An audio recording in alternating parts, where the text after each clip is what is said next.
প্রিয় শিক্ষার্থী বন্ধুরা, আপনারা কেমন আছেন? আজকে আমি ৪৭তম বিসিএস পরীক্ষার প্রশ্ন সমাধান করব আজকের ক্লাসে, যেটি গতকাল ৪৭তম বিসিএস পরীক্ষা অনুষ্ঠিত হয়। তো যেহেতু পরীক্ষা গতকাল হয়েছে, সেহেতু আজকে এটা সমাধানটা করে রাখলে যে সুবিধাটা হবে, সেটা হচ্ছে যে কত নাম্বার আপনারা পাবেন কি পাবেন না, সেটা তো নির্ধারিত হবেই। তবে প্রশ্ন সমাধানটা করে রাখলে যেটা সুবিধা, সেটা হচ্ছে যে নেক্সট কোনো কম্পিটিটিভ এক্সামগুলোতে যখন এখান থেকে প্রশ্ন আসবে, তখন সেটা আর ভুল হবে না। কারণ আজকে যেটা আপনি রাইট করেছেন, সেটা কিন্তু ভবিষ্যতে ভুলও করতে পারেন। তবে যেটা ভুল করেছেন, সেটা যদি আপনি সমাধান করে রাখেন, তাহলে ওই ভুল প্রশ্নটা যদি নেক্সট কোনো এক্সামে আসে, তাহলে সেটি আর কখনোই আপনার জন্য ভুল হবে না। ঠিক এই কারণে যখন যে পরীক্ষাটা দিয়ে আসবেন, সেটার অবশ্যই প্রশ্ন সমাধান করা জরুরি। আজকে আমরা শুধু প্রশ্ন সমাধানই করব না, সমাধানের সাথে সাথে এক্সপ্লানেশন দেব এবং কিছু কিছু টেকনিক ইউজ করব, যে টেকনিক দিয়ে দীর্ঘদিন ওটাকে মনে রাখা যায়। তাহলে এই জন্যই আজকের ক্লাসটি বেশ গুরুত্বপূর্ণ। তাহলে কথা না বাড়িয়ে চলুন শুরু করা যাক। প্রথমেই যে প্রশ্নটা এসছে, good fences make good neighbours, the line was written by, এই লাইনটি কার লেখা? এই লাইনটি হচ্ছে রবার্ট ফ্রস্টের লেখা। তাহলে good fences make good neighbours, এটি কার লেখা? Robert frost. এটার আবিধানিক অর্থ কি? ফেন্সেস শব্দের অর্থ আমরা জানি যে ফেন্স শব্দের অর্থ হচ্ছে বেড়া। তাহলে ভালো বেড়া ভালো প্রতিবেশী তৈরি করে। আবিধানিক অর্থ দেখবেন যে গ্রামে যদি দুইটা প্রতিবেশীর মধ্যে যদি ভালো বেড়া দেওয়া থাকে, তাহলে কিন্তু সম্পর্ক ভালো থাকে। আর যদি বেড়া দেওয়া না থাকে, তাহলে দেখবেন যে প্রতিবেশীর গরু এসে আপনার গাছ নষ্ট করে যাবে, এটা নিয়ে ঝগড়া হবে, সম্পর্ক খারাপ হবে। এটা হচ্ছে আবিধানিক অর্থ, কিন্তু আসলে এটার রূপক মিনিং হচ্ছে আসলে সম্পর্ক উন্নয়নের ক্ষেত্রে একটা সীমারেখা দরকার, সেটা নিয়ে মূলত তিনি কথাটি বলেছেন। তাহলে আমরা এবার নেক্সট পেজে যাই। 2 নম্বর question, cowards die many times before their death, অর্থাৎ কাপুরুষেরা তাদের মৃত্যুর আগেই অনেকবার মরে যায়। The valiant never taste of death but once, সাহসীরা একবারই মৃত্যুবরণ করে। In which play of Shakespeare do you find this quote, অর্থাৎ শেক্সপিয়ারের কোন নাটকে এই কোটেশনটা পাওয়া যায়? এই কোটেশনটা পাওয়া যায় শেক্সপিয়ারের জুলিয়াস সিজার নাটকে। অর্থাৎ জুলিয়াস সিজার এবং তিনি এই কথাটি বলেছেন যে কাপুরুষেরা বারবার মরে আর সাহসীরা একবার মরে। এবার আমরা নেক্সট পেজে যাই। Knowledge comes but wisdom lingers, this quote is extracted from Tennyson's poems titled, অর্থাৎ knowledge comes but wisdom lingers, এটি টেনিসনের কোন কবিতা থেকে এক্সট্রাক্টেড মানে নেওয়া হয়েছে? এটি টেনিসনের লক্সলি হল এই কবিতা থেকে নেওয়া হয়েছে। এটির অর্থ কি? অর্থ হচ্ছে যে জ্ঞান সাধারণত সহজেই আসে, কিন্তু উইজডম যেটা প্রজ্ঞা, সেটা অনেক ধৈর্য, ত্যাগ, তিতিক্ষা এগুলোর মাধ্যমেই অর্জন করতে হয়। তো এটাকে একটা টেকনিকে মনে রাখা যায়। এটা আপনি সহজেই পড়বেন যে এটা নলেজ কামস, এটা কোন কবিতার অংশ? লক্সলি হল এখান থেকে এসেছে। যাদের স্মৃতিশক্তি বেশ ভালো, তারা এভাবে মনে রাখতে পারেন, কিন্তু যাদের স্মৃতিশক্তি কিছুটা দুর্বল বা মাঝারি মানের, তারা একটা লিঙ্ক করে রাখতে পারেন। এটা করে রাখলে হবে কি, এটা দীর্ঘদিন মনে থাকবে।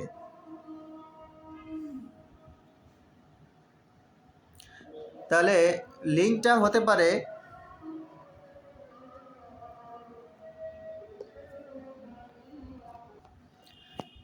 সেক্ষেত্রে বন্ধুরা আজান চলছিল, তাই আমি একটু পজ দিয়ে রেখেছিলাম।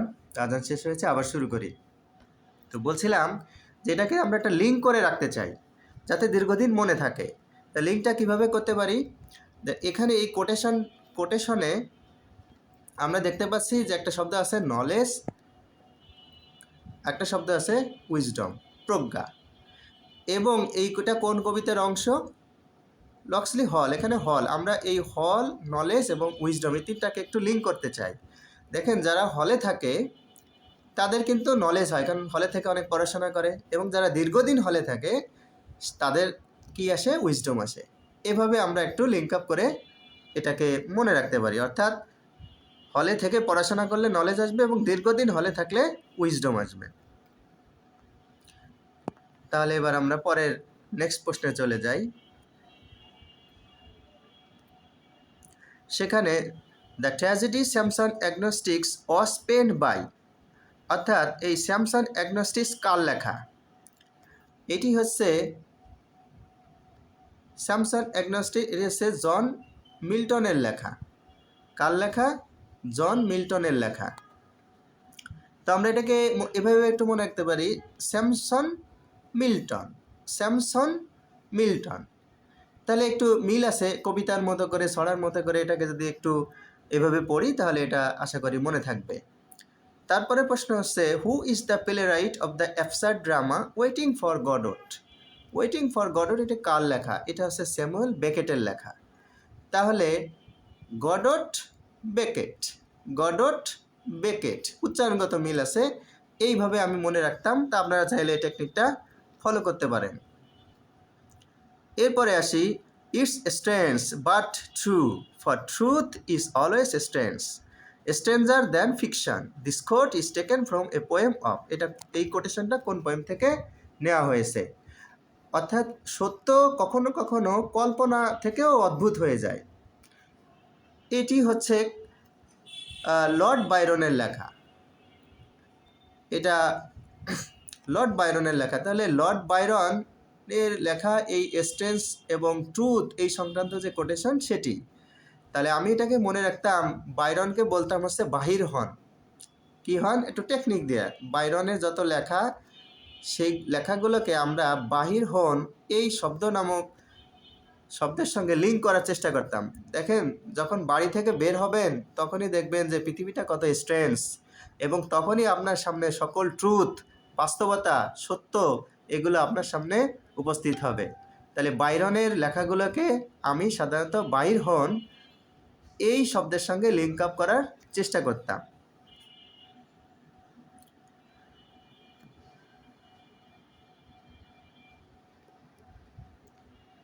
একটু হোল্ড করছি।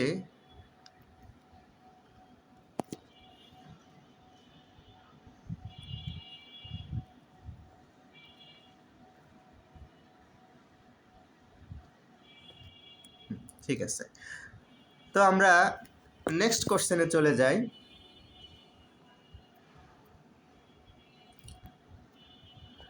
হু wrote the novella Heart of Darkness? Heart of Darkness নভেলাটি কে লিখেছেন?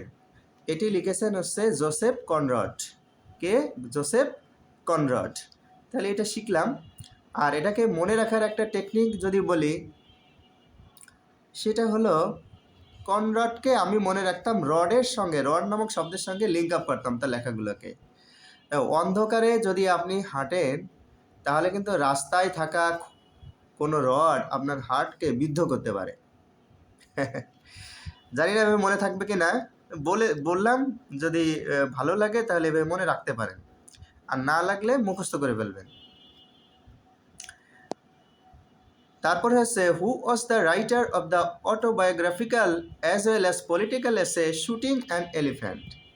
বলা আছে শুটিং অ্যান্ড এলিফ্যান্ট, এটি কার লেখা? তা এটি হচ্ছে জর্জ অরওয়েলের লেখা। তো এখানে একটা শব্দ আছে অটোবায়োগ্রাফিক্যাল। বায়োগ্রাফি বলতে কি বুঝি, আর অটোবায়োগ্রাফি বলতে কি বুঝি? বায়োগ্রাফি, বায়ো শব্দের অর্থ হলো জীবন, আর গ্রাফ শব্দের অর্থ হচ্ছে লেখা বা কোনো প্রতিচ্ছবি। তাহলে নিজের জীবনী সম্পর্কে যদি নিজে লিখি তাহলে সেটাকে বলা হয় বায়োগ্রাফি। সরি, একটু ভুল বলছি।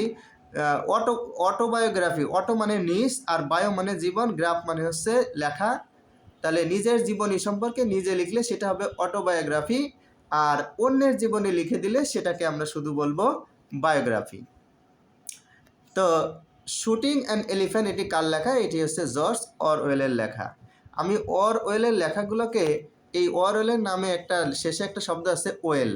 ওয়েল মানে আমি কি, পুকুর, তাই না? ওয়েল মানে হচ্ছে পুকুর, আবার ওয়েল মানে ভালো। তা আমি ওয়ারের লেখাগুলোকে একটু পুকুর বা ওয়েল শব্দের সঙ্গে একটু লিঙ্ক আপ করে ওটাকে দীর্ঘদিন মনে রাখার চেষ্টা করতাম। তো এখানে যেটা টেকনিকটা বা লিঙ্ক করতাম সেটা হচ্ছে যে শুটিং অ্যান এলিফ্যান্ট, একটা এলিফ্যান্টকে শ্যুট করা হলো এবং সে তার পাশের ওয়েল বা পুকুরে পড়ে গেল। তাহলে কিন্তু এই শুটিং অ্যান এলিফ্যান্টটা পাশের ওয়েল বা পুকুরে পড়ে গেল, এটা দিয়ে কিন্তু আমরা এটাকে দীর্ঘদিন মনে রাখতে পারবো। এবার পরের প্রশ্নে যাই। A speech made without any previous thought, preparation or practice is called a or an, অর্থাৎ বলা হচ্ছে যে এমন কোনো স্পিচ যার কোনো পূর্ব প্রস্তুতি থাকবে না বা পূর্ব কোনো প্র্যাকটিস বা প্রিপারেশন থাকবে না, তাহলে সেই ধরনের স্পিচকে বা বক্তব্যকে কি বলা হবে? সেই ধরনের বক্তব্যের নাম হচ্ছে এক্সটেম্পোর স্পিচ। যদি কোনো শুরুর বক্তব্য হয় তাহলে সেটাকে বলা হয় মেডেন স্পিচ। আর এক্সটেম্পোর স্পিচ হচ্ছে অর্থাৎ কোনো পূর্ব প্রস্তুতি থাকবে না, যেটাকে আমরা বলি উপস্থিত বক্তৃতা। উপস্থিত বক্তৃতায় কী হয়, আমরা যখন উপস্থিত বক্তৃতা দিতাম হলে, তখন ঠিক বক্তৃতার 1 মিনিট আগে আমাদেরকে টোকেন ধরাই দেওয়া হতো, টোকেনে যা লেখা থাকতো ওই বিষয়ের উপর বক্তব্য দিতে হতো। এর জন্য কিন্তু আগাম কোনো প্রস্তুতি দরকার হতো না। সেটাই হচ্ছে এক্সটেম্পোর স্পিচ। আচ্ছা, এটাকে আমরা একবার অ্যানালাইসিস করে মনে রাখার চেষ্টা করি। কোনো শব্দের শুরুতে যদি এক্স থাকে, ইএক্স, এই ইএক্স শব্দের অর্থ হলো আউট। আউট মানে কি? আউট মানে বাহির। যেমন এক্সপোর্ট, অর্থাৎ পোর্ট করে বাহিরে নিয়ে যাওয়া, এটা হলো এক্সপোর্ট। আর ইম মানে হচ্ছে ভিতরে, ইম্পোর্ট, অর্থাৎ পোর্ট বা বহন করে দেশে নিয়ে আসা, এটাকে বলে ইম্পোর্ট। তাহলে এক্স শব্দের হচ্ছে আউট, যার অর্থ হচ্ছে বাহির, মানে বাহির করা। আর টেম্পোর শব্দটা আসছে টেম্পোরারি থেকে, অর্থাৎ টেম্পোরারি চিন্তা করে কোনো বক্তব্য বা থটকে বাহির করা, এক্স করা, এটার নামই হচ্ছে এক্সটেম্পোর স্পিচ। আশা করি বোঝাতে পারছি। তো এক্স মানে হচ্ছে আউট, আর টেম্পোর শব্দের অর্থ হচ্ছে টেম্পোরারি। তাহলে টেম্পোরারি চিন্তা করে কোনো কিছু আউট করার নামই হচ্ছে এক্সটেম্পোর স্পিচ। আশা করি এটা দীর্ঘদিন মনে থাকবে, কারণ শব্দ অ্যানালাইসিস করে করে পড়লে সেটা অনেক দিন মনে থাকে। এরপরের প্রশ্নটা হচ্ছে which one has the identical singular and plural form, অর্থাৎ সিঙ্গুলার এবং প্লুরাল ফর্ম দুটোই সেম, আইডেন্টিক্যাল, সেটার কোনটি? Memorandum, stimulus, dice, oasis. এটার আনসার হচ্ছে ডাইস। ডাইসের সিঙ্গুলার ফর্মও ডাইস, প্লুরাল ফর্মও ডাইস। অন্যদিকে মেমোরেন্ডাম, এটা হচ্ছে সিঙ্গুলার ফর্ম, এবং মেমোরেন্ডা এটা হচ্ছে প্লুরাল ফর্ম। শিক্ষার্থী বন্ধুরা মনে রাখবে, কোনো শব্দের শেষে যদি আম থাকে, আম, তাহলে সেই শব্দটি হয় সিঙ্গুলার। আমযুক্ত শব্দগুলো সাধারণত কি হয়? সিঙ্গুলার। আচ্ছা, একটা আমের কয়টা আটি? একটা আমের কিন্তু একটা আটি। তাহলে মনে রাখতে হবে যে আমযুক্ত শব্দগুলো সিঙ্গুলার। আর সাধারণত এই আমযুক্ত শব্দকে প্লুরাল করতে হলে শেষে আ যুক্ত করতে হয়। Memorandum, memoranda. Stimulus, stimuli. একইভাবে ওয়েসিস, ওয়েসেস। ওয়েসিস সিঙ্গুলার আর প্লুরাল হচ্ছে ওয়েসেস, শেষে এসিএস। ওয়েসিস, মরুদ্যান, ওয়েসেস, মরুর উদ্যানগুলো। আমরা নেক্সটে যাই। এরপর select the sentence which first, first শব্দটি অ্যাজ এ অ্যাডভার্ব হিসেবে ব্যবহৃত হয়েছে কোন সেন্টেন্সে? তার আগে আমরা বুঝতে হবে অ্যাডভার্ব কি। অ্যাডভার্ব হচ্ছে এমন একটি শব্দ যেটি কোনো ভার্ব অথবা অ্যাডজেক্টিভ অথবা টোটাল অ্যাডভার্ব অথবা কোনো একটি সেন্টেন্স নিয়ে বাড়তি তথ্য প্রদান করে, সেটি হচ্ছে অ্যাডভার্ব। আমি আবার বলছি, অ্যাডভার্ব হচ্ছে কোন অ্যাডভার্ব কাকে কাকে বিশেষায়িত করে, তাদের গুলোকে, সেগুলো তার নামের বানানের ভিতরেই আছে। তাহলে প্রথমে আসি ভার, অর্থাৎ ভার নিয়ে বাড়তি কথা বলবে যে সে হচ্ছে অ্যাডভার্ব। এডি দ্বারা ধরে নিচ্ছি অ্যাডজেক্টিভ, তাহলে অ্যাডজেক্টিভ নিয়ে অ্যাডজেক্টিভকে বিশেষায়িত করে হচ্ছে অ্যাডভার্ব, আর টোটাল অ্যাডভার্বকেও বিশেষায়িত করে অ্যাডভার্ব নিজে। এর সঙ্গে মনে রাখবো একটি সেন্টেন্সকেও বিশেষায়িত করে অ্যাডভার্ব। তাহলে এই 4টা বিষয় নিয়ে এক্সট্রা তথ্য যে দিবে সেই হচ্ছে অ্যাডভার্ব। তাহলে বলা হচ্ছে যে ফার্স্ট, কোন সেন্টেন্সে ফার্স্ট শব্দটি হচ্ছে অ্যাডভার্ব। তাহলে আসি, ডোন্ট ড্রাইভ সো ফাস্ট, এত তাড়াতাড়ি, এত ফাস্ট ড্রাইভ করো না। তাহলে এই ফাস্ট নিয়ে চিন্তা করি। ফাস্ট মানে এত ফাস্ট করো না নাকি ড্রাইভ, কি করো না? এত ফাস্ট হচ্ছে ড্রাইভ করো না, এই কথাটা বলছে। ড্রাইভের উপরে কিন্তু ফোকাস। তাহলে ড্রাইভ নিজে কি ছিল? ড্রাইভ একটা ভার্ব ছিল। তাহলে ভার্ব নিয়ে বাড়তি কথা বলবে হচ্ছে আরেক ভার্ব, তার নাম হচ্ছে অ্যাডভার্ব। তাহলে এখানে ফার্স্টটাই হচ্ছে অ্যাডভার্ব, কারণ এই ড্রাইভটা হচ্ছে ফার্স্ট করো না, ঠিক আছে? তো ভার্ব নিয়ে কথা বললে সেটি হবে অ্যাডভার্ব। আচ্ছা, পরের সেন্টেন্সে technology is expanding at a fast pace. আচ্ছা, টেকনোলজি একটা দ্রুত গতিতে এগিয়ে যাচ্ছে, এক্সপান্ড করতেছে। তাহলে at a fast pace, pace শব্দের অর্থ হলো গতি, এটি হচ্ছে নাউন। তাহলে ফাস্ট পেস মানে হচ্ছে দ্রুত গতি। তাহলে নাউনের আগে কোনো শব্দ বসে যদি নাউনকে বিশেষায়িত করে তাহলে তার নাম হচ্ছে অ্যাডজেক্টিভ। অ্যাডজেক্টিভের কাজ হচ্ছে নাউনকে বিশেষায়িত করা, ঠিক আছে? তাহলে এখানে ফার্স্টটা হচ্ছে এই পেসের অ্যাডজেক্টিভ, ফাস্ট পেস, বলি না ফাস্ট পেসার, সেখানে সেরকম। তাহলে পরের সেন্টেন্সে যাই, মুসলিম ফাস্ট ডিউরিং দ্য রমাদান। অর্থাৎ মুসলমানেরা রমজান মাসে কি করে? এখানে ফাস্টের মিনিং হলে রোজা রাখা। তাহলে এই সেন্টেন্সে এটা কিন্তু মুসলিম হচ্ছে সাবজেক্ট এবং তার পরবর্তী হচ্ছে ভার্বের জায়গায় বসেছে। তাহলে এখানে ফার্স্ট হচ্ছে ভার্ব এবং তার অর্থ হচ্ছে উপবাস রাখা বা রোজা রাখা। তাহলে এখানে এটি হচ্ছে ভার্ব। পরের সেন্টেন্সে Ushasi went on a 24 fast to detox. বলা আছে উশসী 24 ঘন্টার একটি ফাস্টে যাচ্ছেন। তাহলে আমরা জানি যে 24 ঘন্টার একটা ফাস্ট, 24 ঘন্টার জন্য একটা ফাস্টে যাচ্ছেন, তাহলে 24 ঘন্টার ফাস্ট, তাহলে 24 ঘন্টা হচ্ছে অ্যাডজেক্টিভ আর এটা হলো তার নাউন। তাহলে বোঝাই যাচ্ছে এখানে ফাস্টটা হচ্ছে কি? নাউন। তাহলে দেখলাম কি একটা ফাস্ট একটা সেন্টেন্সের ভিন্ন ভিন্ন অবস্থানে বসতে পারে এবং ভিন্ন ভিন্ন অবস্থানে বসে ভিন্ন ভিন্ন অর্থ দেওয়ার কারণে তার যে পার্ট অফ স্পিচ সেটাও কিন্তু চেঞ্জ হয়ে যায়। আমরা একটা শব্দ দেখেই কিন্তু পার্ট অফ স্পিচ চিহ্নিত করতে পারি না, দেখবো যে ওটা সেন্টেন্সের কোথায় বসেছে এবং কী হিসেবে কাজ করছে। যেমন আমি একজন মানুষ, আমি যখন ক্লাস নিচ্ছি তখন আমি টিচার, আমি যখন অফিসে চাকরি করি তখন আমি অফিসার, যখন আমি খেতে কাজ করব তখন আমি কৃষক। তাহলে আমার কাজ যখন ভিন্ন ভিন্ন হবে এবং আমার অবস্থান যখন ভিন্ন ভিন্ন হবে তখন আমার নামও পরিবর্তন হয়ে যাবে। তা এই বিষয়টা মাথায় রেখেই কিন্তু আমাদেরকে পার্ট অফ স্পিচ আইডেন্টিফাই করতে হবে যে সে কোথায় বসছে এবং কি হিসাবে কাজ করছে। এবার আসি, it was a cowardly attack on defenceless man. অর্থাৎ একজন ডিফেন্সলেস ম্যানের উপর অ্যাটাক করা হচ্ছে একটা কাপুরুষোচিত আক্রমণ।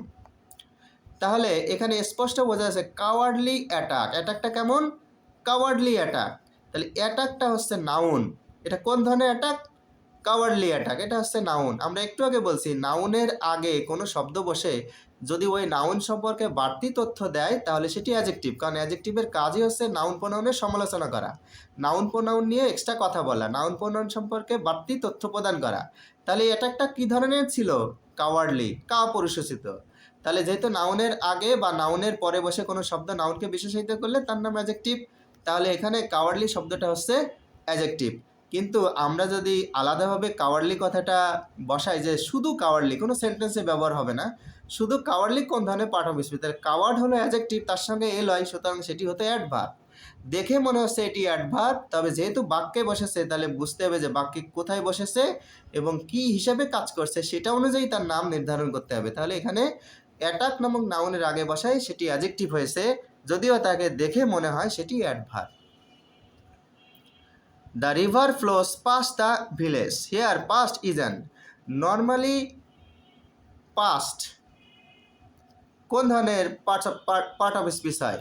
তো আমরা একটু আগে বলেছি যে কোনো একটা সেন্টেন্সে সেটা কোথায় বসেছে এবং কী ধরনের মিনিং দিয়েছে সেটা অনুযায়ী তার নাম নির্ধারিত হবে। তাহলে the river flows past the village, অর্থাৎ গ্রামের পাশ দিয়ে নদী বয়ে যায়। আমরা কনজাংশন এবং প্রিপোজিশনের একটা পার্থক্য জানি যে কনজাংশন হচ্ছে দুই পাশের ক্লজকে জোড়া লাগায়, অর্থাৎ এই পাশে ক্লজ থাকতে হবে এই পাশে ক্লজ থাকতে হবে, তবে সেই রকম শব্দকে জোড়া লাগাবে হলো কনজাংশন। আর শুরুতে ক্লজ আর পরে হচ্ছে একটা সিঙ্গেল ওয়ার্ড অথবা কোনো একটা ফ্রেজ যদি থাকে তবে তাকে জোড়া লাগায় হচ্ছে প্রিপোজিশন। তাহলে এবার দেখব যে রিভার ফ্লোস এটা একটা ক্লজ, এটা স্পষ্ট ক্লিয়ার। এখন এই পাস্টের পরে কি আছে, যদি এটা একটা ক্লজ হয় তাহলে এই শব্দটা পাস্ট হবে হচ্ছে কনজাংশন। আর যদি এটা একটা ফ্রেজ হয় অর্থাৎ একাধিক শব্দ সমষ্টি যার মধ্যে কোনো ফাইনাইট ভার্ব থাকবে না, তাহলে এই পাস্ট হবে সে প্রিপোজিশন। তাহলে দ্য ভিলেজ এর মধ্যে কোনো সাবজেক্ট ফাইনাইট ভার্ব নাই এবং জাস্ট দুইটা শব্দের সমষ্টি, তাহলে এটি একটি ফ্রেজ। আর ফ্রেজকে কানেক্ট করার ক্ষমতা হচ্ছে প্রিপোজিশনের, সেই কারণে এখানে পাস্ট হচ্ছে প্রিপোজিশন হিসেবে ব্যবহৃত হয়েছে।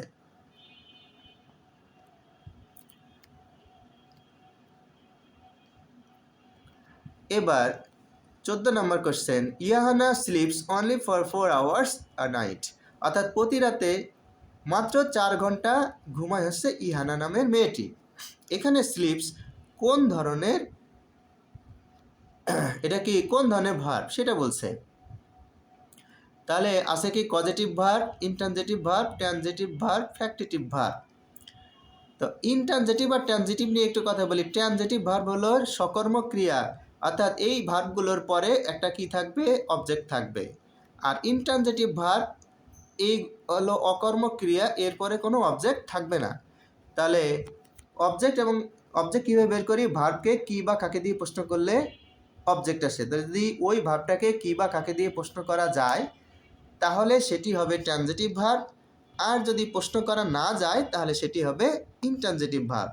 তাহলে ইহানা ঘুমায়, আমি বলছিলাম কি বা কাকে দিয়ে প্রশ্ন করতে হবে, কি বা কাকে দিয়ে প্রশ্ন করতে হবে।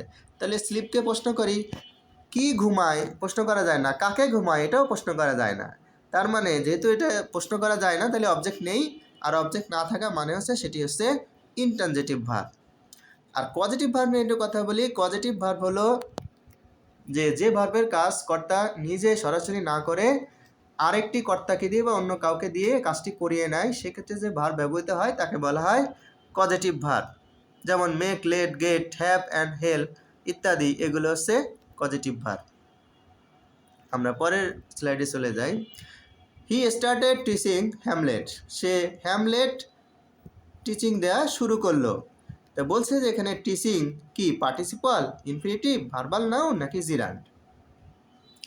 তো সহজ কথা বলি, স্টার্ট এমন একটা শব্দ, স্টার্ট, এনজয়, এরা এমন একটা শব্দ যার পরবর্তীতে ভার্বের আইএনজি বসে এবং সেটি নাউন হয়।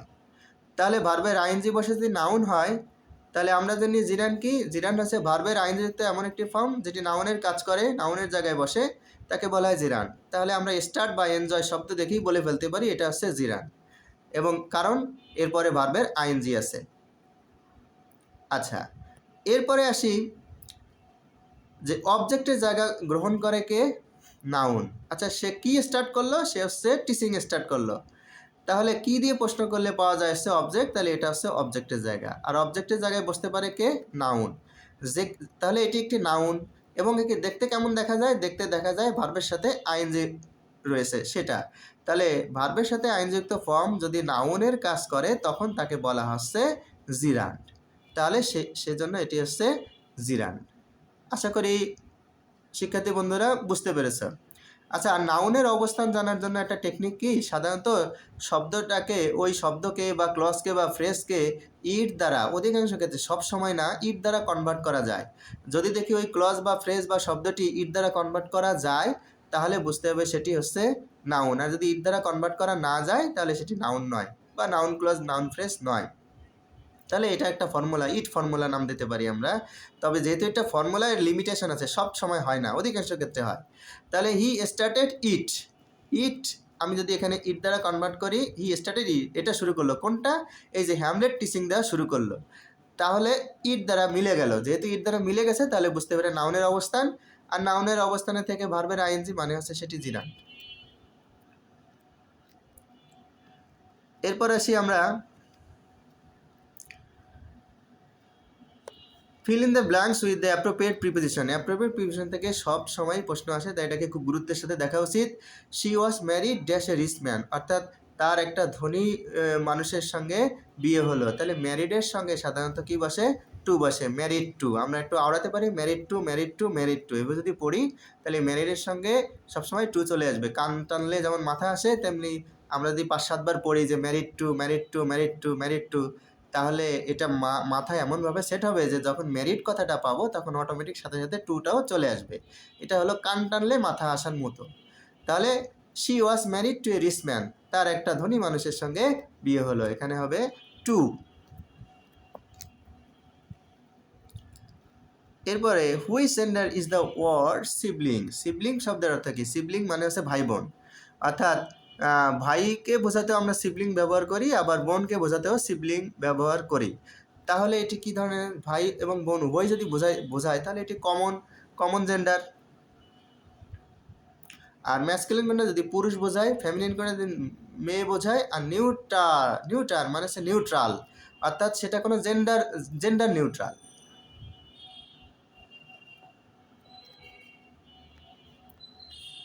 Find out the correctly spelled word, মানে সঠিক বানান কোনটি? সঠিক বানান হচ্ছে রেমিনিসেন্স। রেমিনিসেন্স মানে কি? রেমিনিসেন্স মানে হচ্ছে স্মৃতি বা অতীত স্মৃতি চিন্তা করা, এমন। তো বানানটা আমি বানানগুলোকে একটু ভেঙে ভেঙে পড়ি, তাহলে সেটা মনে হয়। যেমন আমরা এটাকে দুই ভাগে ভাগ করি, রেমিনিস এটা একটা ভাগ, আর সেন্স এটা আরেকটা ভাগ। এটাকে দুই ভাগে ভাগ করে পড়ি, রেমিনিস তারপরে বলবো সেন্স। রেমিনিস সেন্স, সেন্স বানানটা সিএনসি, আর রেমিনিস এ পর্যন্ত কারো কোনো সমস্যার কথা না। তাহলে এটা হচ্ছে রেমিনিসেন্স। রেমিনিসেন্স মানে হচ্ছে সাধারণত স্মৃতির মন্থন, এমনটি বোঝায়। তাহলে এটাকে একটু টেকনিক্যালি মনে রাখি। রি মানে কি? পুনরায়। আর মিন শব্দ আছে, মিনকে একটু মনে করি মাইন্ড, অর্থাৎ বারবার। রি মানে পুনরায়, ব্যাক, পুনরায় জিনিসটাকে আবার মাইন্ডে আনা, এটাই হচ্ছে রেমিনিসেন্স।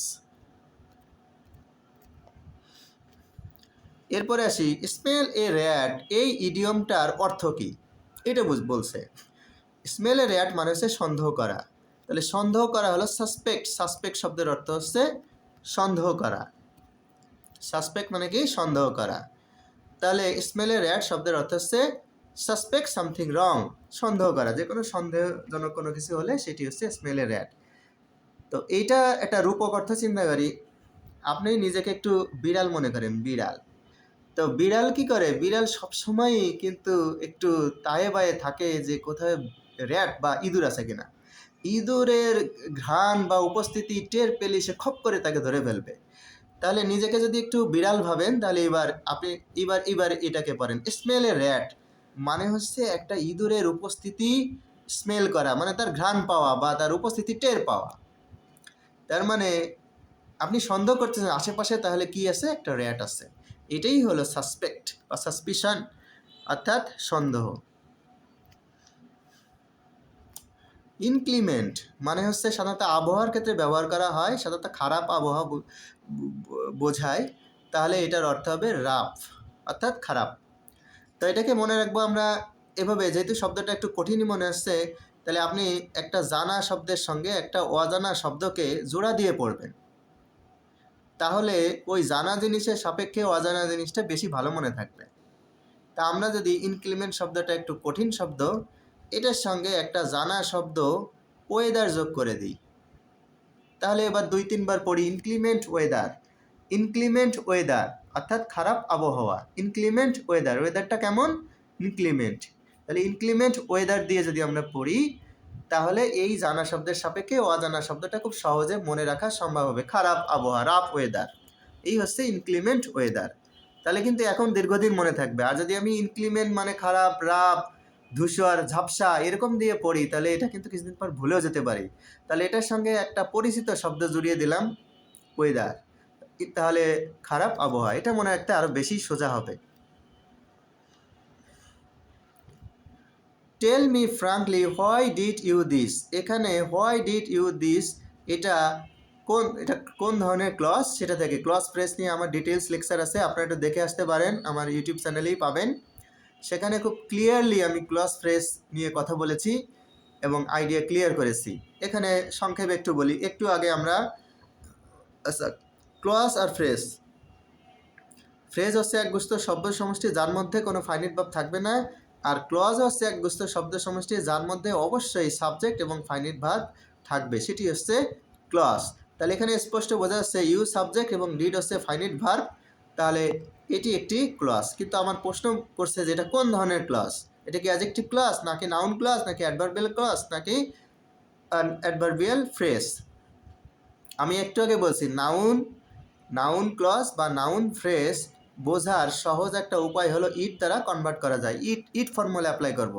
তাহলে ওই ক্লজটাকে উঠিয়ে আমি ইট বসাবো। যদি ইট বসালে মিলে যায় তাহলে বুঝতে হবে ওটা নাউন বা নাউন ক্লজ বা নাউন ফ্রেজের একটা হবে।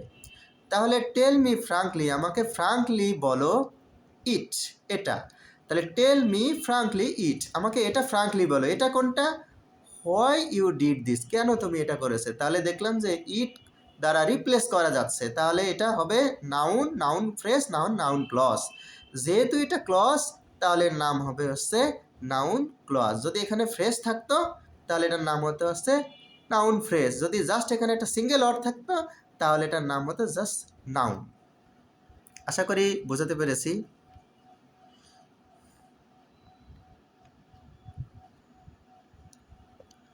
এবার prefix non can be added that. Prefix কি? প্রিফিক্স মানে হচ্ছে উপসর্গ। উপসর্গ কি? উপসর্গ হচ্ছে কোনো একটা শব্দের পূর্বে বসে নতুন শব্দ তৈরি করে, সেটি হচ্ছে উপসর্গ। তেমনি প্রিফিক্স ও শব্দের পূর্বে বসে। প্রি শব্দের অর্থ কি? পূর্বে। আর ফিক্স মানে হলো ফিক্সেশন, মানে বসা, স্থাপন করা, ফিক্সড করা। তাহলে কোনো শব্দের প্রিতে ফিক্স হয়ে নতুন শব্দ তৈরি করে যে, সেটি হচ্ছে প্রিফিক্স। তা এরকম একটি প্রিফিক্স হচ্ছে নন। বলছে যে ননটা কার আগে বসানো যায়। তাহলে অফিস, নন অফিস, রেগুলার, নন রেগুলার, পার্টিশন, নন পার্টিশন, অবে, নন অবে। এর মধ্যে দেখা গেল যে কেবল পার্টিশনের ক্ষেত্রে নন পার্টিশন মিলে যায়। তাহলে অর্থাৎ নির্দলীয়, পার্টিশন, নন পার্টিশন, বলি না নন পার্টিশন গভর্নমেন্ট, নির্দলীয় সরকার। তাহলে এটার আগেই নন বসানো যায়, নন পার্টিশন।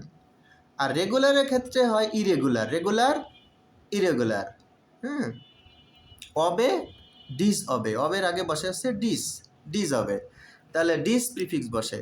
তাহলে পার্টিশন, নন পার্টিশন এটাই ভালো মিলে, সুতরাং আনসার হবে partition.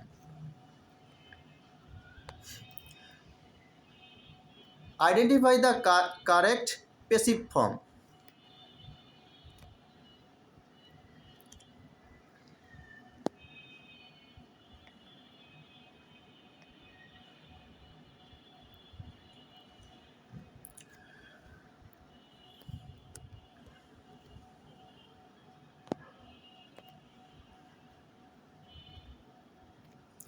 Identify the correct passive form. I hear her sing, এটার প্যাসিভ ফর্ম হচ্ছে she was hear to sing by me. Which sentence is correct, নিচের কোন সেন্টেন্সটি সঠিক। তো আমরা দেখতেছি চারটা অপশনেই ওয়ান অফ এর ব্যবহার করছে, তার মানে এটা গ্রামার ওয়ান অফ এটার ইয়া থেকে দিয়েছে। তো এটা সঠিক উত্তর হচ্ছে one of my sisters is a nurse. এটা হচ্ছে সঠিক উত্তর, মানে আমার সিস্টারগুলোর মধ্যে একজন হচ্ছে নার্স। আচ্ছা, কেন এটা উত্তর হবে? তো ওয়ান অফের একটা নিয়ম আছে, ওয়ান অফের পরবর্তী নাউনটা হবে হচ্ছে প্লুরাল, কিন্তু ভার্বটা হবে হচ্ছে সিঙ্গুলার। ওয়ান অফের নিয়মটা কি? ওয়ান অফের পরবর্তী নাউনটা হবে প্লুরাল, কিন্তু ভার্বটা হবে কি? সিঙ্গুলার। তাহলে দেখলাম যে ওয়ান অফ এর পরবর্তী নাউন প্লুরাল, তাহলে সিস্টার্স কথাটা ইউজ করতে হবে। অন্য জায়গায় সিস্টার আছে, এখানে যদিও সিস্টার আছে কিন্তু পরবর্তীতে, এবং ভার্বটা হবে সিঙ্গুলার, তাহলে এখানে ভার্ব ইজ সিঙ্গুলার, কিন্তু এখানে ভার্ব প্লুরাল হয়, এটা আনসার হবে না। তাহলে আনসার হবে কি? গোয়া। আচ্ছা, এটা তো একটা রুল। এই রুলটা কেন হলো এরকম, সেটা যদি না জানি তাহলে রুল বেশি দিন মনে থাকবে না। ওয়ান অফ শব্দের অর্থ হচ্ছে অন্যতম। ওয়ান অফ শব্দের অর্থ কি? অন্যতম। অন্যতম মানে কি? অন্যতম মানে হচ্ছে অনেকের মধ্যে একজন। আমি আবার বলছি, অন্যতম মানে হচ্ছে অনেকের মধ্যে একজন। তাহলে ওই একজনের মিনিং তো এখানে আছে, আর অফ মানে হলো মধ্যে, তাহলে এর পরবর্তী শব্দটা অনেকের হইতে হবে, অনেকের মধ্যে একজন। তাহলে অনেকের মধ্যে একজন, তাহলে এইখানে অনেকের মিনিং দিতে হবে, এই কারণে নাউনটা হবে প্লুরাল, কারণ এখানে অনেকের মিনিং তৈরি করতে হবে, অনেকের মধ্যে একজন। তাহলে গেলাম। তাহলে ভার্বটা কেন সিঙ্গুলার? এখন ভার্বটা সিঙ্গুলার, আগে আসি ভার্ব কাকে ফলো করে। ভার্ব হলো মূল সাবজেক্টকে ফলো করে। একটা সেন্টেন্সে একাধিক নাউন থাকতেই পারে, সেই একাধিক নাউনের মধ্যে কোনোটি সিঙ্গুলার প্লুরাল সেটাও থাকতে পারে, কিন্তু ভার্বটা অনুসরণ করবে কাকে? মূল সাবজেক্টকে। আচ্ছা, মূল সাবজেক্ট বের করব কিভাবে? মনে রাখতে হবে পজিশনের আগে যেটি থাকে সেটি হলো মূল সাবজেক্ট, প্রিপজিশনের পরে যেটি থাকে সেটি কখনোই মূল সাবজেক্ট নয়। তবে কিছু কিছু ক্ষেত্রে ব্যতিক্রম আছে, সেটা ব্যতিক্রমকে আমরা বিবেচনায় নিচ্ছি না, দুই একটা ক্ষেত্রে ব্যতিক্রম আছে, সেটা যখন পড়ব তখন দেখব। আপাতত জেনে রাখি প্রিপজিশনের আগের নাউনটি হচ্ছে মূল সাবজেক্ট, প্রিপজিশনের পরের নাউনটি মূল সাবজেক্ট না। তাহলে এখানে যে নাউনটি আছে সিস্টার্স আর এখানে আছে ওয়ান, দুইটাই কিন্তু সাবজেক্ট। তাহলে ভার্ব কাকে ফলো করবে? ভার্ব হচ্ছে মূল সাবজেক্টকে ফলো করবে, অর্থাৎ সিস্টার্সকে ফলো না করে মূল সাবজেক্ট হচ্ছে ওয়ান, কেননা সেটি প্রিপজিশনের আগে আসে, সেটি হচ্ছে মূল সাবজেক্ট, মূল সাবজেক্টকে ফলো করবে। তাহলে এই কারণে হচ্ছে এখানে ভার্বটি হবে সিঙ্গুলার, অর্থাৎ আমার অনেকগুলো সিস্টারের মধ্যে একজন হচ্ছে নার্স। আমার অনেকগুলো সিস্টার আছে, ঠিক আছে, কিন্তু তাদের সবাই কিন্তু নার্স না। সবাই নার্স হলে এখানে ইজ হইতো না, এটা আর হয়ে যেত।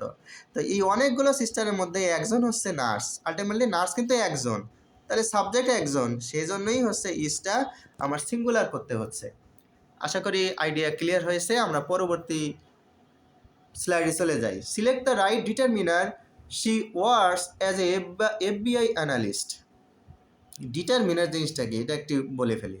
ডিটারমিন থেকে ডিটারমিনার কথাটা আসছে। ডিটারমিন শব্দের অর্থ হলো নির্ধারণ করা, সেটা সংখ্যা নির্ধারণ করা হোক আর পরিমাণ নির্ধারণই করা হোক। তাহলে যে এই কাজটা করে সেটি হলো ডিটারমিনার। তাহলে যে সমস্ত শব্দ কোনো কিছুর সংখ্যা বা পরিমাণ নির্ধারণ করে সেইগুলিই হচ্ছে ডিটারমিনার, যেমন 1, 2, 3, 4, সাম, লিটল, ফিউ, মাস, এগুলো। কারণ এগুলো কোনো কিছুর একটা সংখ্যা নির্ধারণ করে বা কোনো কিছুর একটা পরিমাণ নির্ধারণ করে দেয়। তাহলে আমরা ডিটারমিনার জানলাম। She works as FBI analyst.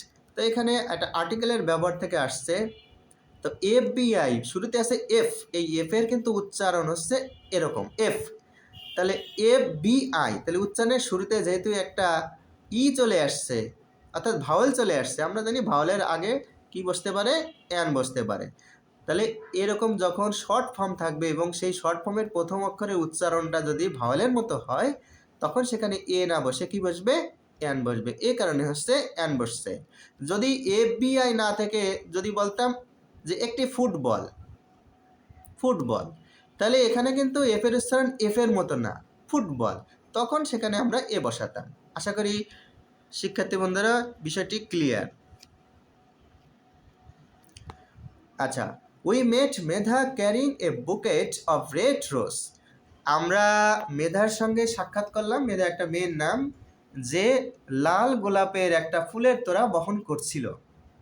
তার মানে লাল গোলাপের একটা ফুলের তোড়া বহন করছিল, সেই মেধার সঙ্গেই আমরা সাক্ষাৎ করলাম। এখন বলছে যে এখানে ক্যারিং শব্দটা জিরান্ট, ইনফিনিটিভ, ভার্বাল নাউন নাকি পার্টিসিপল।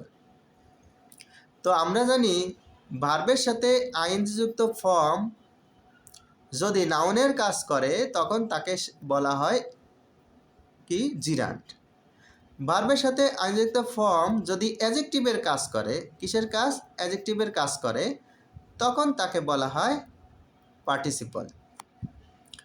তাহলে এটা কি এখন আমরা চিন্তা করব ক্যারিং কি নাউনের কাজ করছে নাকি অ্যাডজেক্টিভের কাজ করছে? যদি নাউনের কাজ করে তাকে বলবো হচ্ছে জিরান্ট, আর যদি অ্যাডজেক্টিভের কাজ করে তাকে বলবো হচ্ছে পার্টিসিপল। তাহলে আমরা কিন্তু বলেছিলাম যে নাউনকে শনাক্ত করা যায় ইট দ্বারা কনভার্ট করলে। উই মেট মেধা ইট, এটা কিন্তু মিলে না।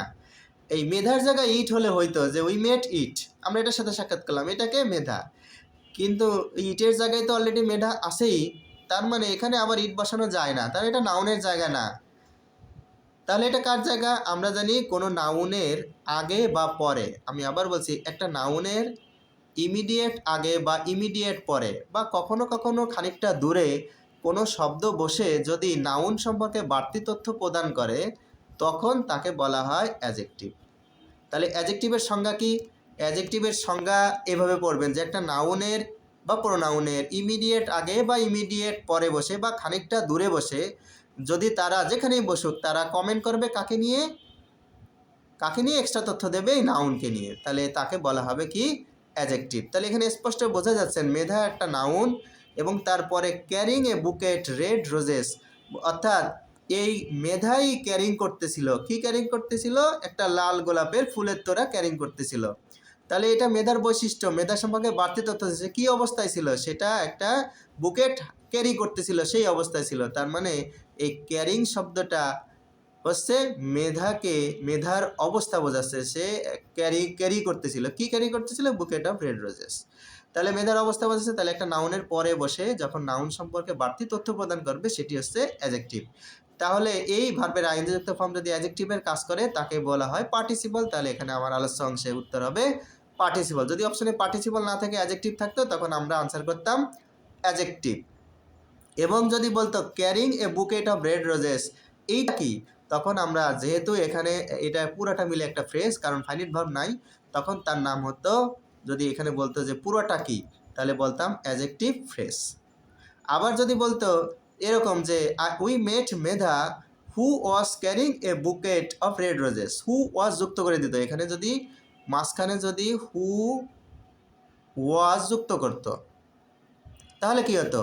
তাহলে হু ওয়াজ যেহেতু একটা ফাইনাইট ভার্ব, তাহলে এই অংশে যেহেতু ফাইনাইট ভার্ব অস্তিত্ব পাওয়া গেল, তখন সেটি হতো ক্লজ এবং তার নাম হতো অ্যাডজেক্টিভ ক্লজ। কারণ পুরো ক্লজটাই মেধার বৈশিষ্ট্য প্রকাশ করছে, মেধাকে নিয়ে এক্সট্রা তথ্য দিচ্ছে যে কিনা একটা ফুলের তোড়া ক্যারি করতেছিল। তাহলে আমরা আশা করি আইডিয়াটা ক্লিয়ার। যখন একটা শুধু ক্যারিংকে আইডেন্টিফাই করতে বলছে তখন সেটি হচ্ছে পার্টিসিপল। আর যদি বলতো যে পুরাটা কি, তাহলে আমরা বলতাম অ্যাডজেক্টিভ ফ্রেজ, অর্থাৎ রোজ পর্যন্ত আন্ডারলাইন করা থাকতো। আবার মেধার পরে যদি হু ওয়াজ বসানো হতো তখন সেটা হতো অ্যাডজেক্টিভ ক্লজ, কারণ তখন সেটি ফাইনাইট ভার্ব চলে আসে এবং তখন সেটি ক্লজ হয়ে যেত। এরপরে আসি 5 years হ্যাভ পাস, 5 বছর হয়ে গেছে সিন্স হিজ ফাদার ডাইড, তার বাবা মারা গেছে। এখন এটাকে সিম্পলে করতে হবে। তাহলে হ্যাঁ, 5 বছর আগে তার বাবা মারা গেছে, এটা বলে ফেললেই হয়ে গেল। His father died 5 years ago। খুবই সহজ প্রশ্ন। এরপরে হচ্ছে কন্ট্রোভার্সি, এটার অ্যান্টোনিম কি? আমাদেরকে সবসময় খেয়াল করতে হবে যে প্রশ্নে কি অ্যান্টোনিম ছিল নাকি সিনোনিম চাইছে, এটা কিন্তু ক্লিয়ার হতে হবে, নইলে আমরা কিন্তু উল্টাপাল্টা করে বসবো। অ্যান্টোনিম মানে কি? বিপরীতার্থক শব্দ। তো কন্ট্রোভার্সি মানে কি? বিতর্ক। তাহলে এটার উল্টাটা হচ্ছে আনানিমিটি, মানে ঐক্য, একতা।